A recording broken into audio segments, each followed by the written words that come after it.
Welcome back to this week's devotions.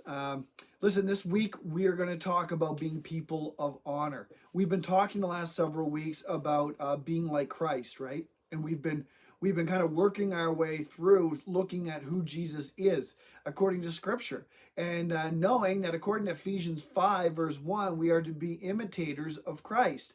So if we are to be imitators or look like Jesus, then we need to kind of know what Jesus looked like, right? How he acted, who he was as a person.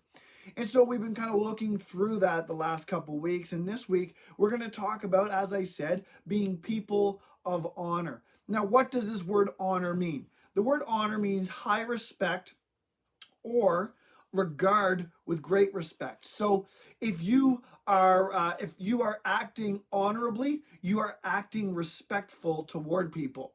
If people see you as honorable, then they see you as respectful. It's kind of an easy way to kind of put it. Now, listen, in the military, honor is something that's very important, right? In fact, they have this tradition they call the 21 gun salute.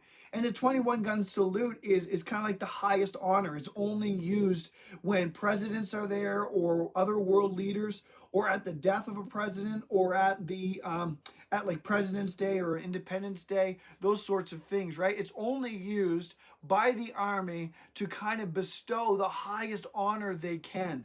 It's kind of this tradition of honor. And so anyone who knows much about the military knows that honor is something that is very important to the military. But that's a worldly system. And I wonder if maybe the military understands this concept of honor even more so than the church does, right? And I wonder if they honor one another more than people in the church even honor God sometimes. And so this week, what we want to talk about is this, that honor was a very important characteristic of the early church. But what if something that was so important in the early church has become something that's not much more than an afterthought in the modern kind of progressive church movement? And so I want to talk to you this week about being people of honor. Because if we are going to be like Christ, he was a man of honor. And so the way we're going to do this week, if you'll follow me through, we're going to talk a little bit about the Pharisees, or rather the disciples, and in Judas. We're going to look what dishonor looks like. Then we're going to look at what honor is through the life of Jesus and through this woman who anointed his head with oil.